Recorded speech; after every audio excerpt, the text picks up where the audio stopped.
راولا کوٹ کی کتنی کیجویلٹیز، ابھی کوئی فگر کہیں سے کوٹ نہیں ہو رہا، رابطہ نہیں ہو رہا. ایکشن کمیٹی والے یہ کلیم کر رہے ہیں کہ 30 سے زائد ہو چکی ہے. یہ پہلے یہ بتائیے گا کہ اس وقت چونکہ ہم آپ سے پہلے بھی بات کرتے رہے، ریاست میں ایک انریسٹ پوزیشن ہے، ہمیں فگرز نہیں مل رہے، معلومات تک رسائی نہیں ہے. راولا کوٹ کی کتنی کیجویلٹیز ابھی تک آپ کے پاس ہوئی ہیں اطلاع؟ کیا آج کا جو اسمبلی کا اجلاس تھا، اس میں جو قرارداد منظور ہوئی ہے یہ ٹروتھ کمیشن کے حوالے سے تھی، جس کا مقصد یہی تھا کہ موجودہ صورتحال کے اندر حقائق کو جاننا، حقائق تک پہنچنا اور اس سچویشن کو ڈیفیوز کرنا جس میں ریاست کا نقصان ہو رہا ہے. اور یقیناً میں یہ سمجھتا ہوں کہ کوئی بھی ریاست یہ نہیں چاہتی کہ اس کے اندر خون گرے. انسانی جانوں کا ضیاع اس طرف سے یا اس طرف دونوں ہی ہماری ہیں. اور افسوس کی بات ہے کہ آج الیکشن کا وقت بھی ہے، الیکشن کے اوپر بھی اعتراضات اٹھ رہے ہیں.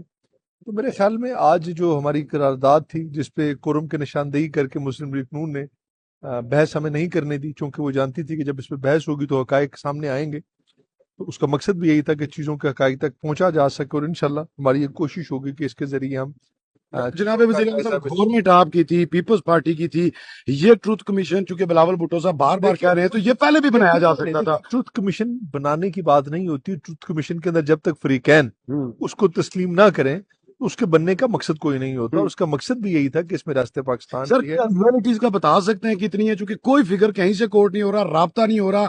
ایکشن کمیٹی والے یہ کلیم کر رہے ہیں کہ 30 سے زائد ہو چکی ہے کیجویلٹیز. آفیشلی ہمیں کوئی بھی نہیں پتا چل رہا. 30 ہو 20 ہو 10 ہو کیجویلٹیز دونوں اطراف سے انسانوں کی ہیں اور لوگ ہمارے اپنے ہی ہیں.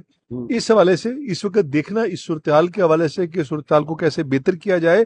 اس ریاست کے اندر اگر صرف اس بنیاد پر کہ پیرل ایک نظام کھڑا کر کے ریاست کو سرنڈر کیا جائے تو یہ اب میرے خیال میں نہیں ہوگا. لیکن ہم یہ سمجھتے ہیں کہ ریاست کے اندر جو انریسٹ ہے، آج الیکشن ہونا اور الیکشن کے بعد حکومت کا بن جانا یہ صرف مسائل کا حل نہیں ہے. اور مجھے افسوس اس بات کا، اس پورے عرصے کے اندر مسلم لیگ نون جو تھی ان کا فوکس ریاست کے اس مسئلے کا حل نہیں تھا.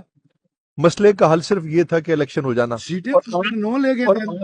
یہی دیکھیے کہ آج ایک طرف مسلم لیگ نون جو کہیں نہ کہیں اس کی ذمہ دار بھی تصور کی جاتی ہے کسی بھی حوالے سے، یہ الگ بحث ہے، لیکن وہ سیٹس بھی لے رہی ہیں. تو یہ میرے خیال میں سوالیہ نشان ہے ہم سب کے لیے. تو آخری سوال، پیپلز پارٹی جو ہمارے پاس اطلاعات ہیں ممکنہ طور پہ جیسے مترز ہے الیکشن کے سسٹم پہ، آپ بائیکاٹ کی طرف جا سکتے ہیں 2 تاریخ؟ نہیں جی، بائیکاٹ کی طرف تو ہم نہیں جائیں گے، لیکن ہم یہ ضرور جائیں گے کہ فری اینڈ فیئر الیکشن ہونا چاہیے.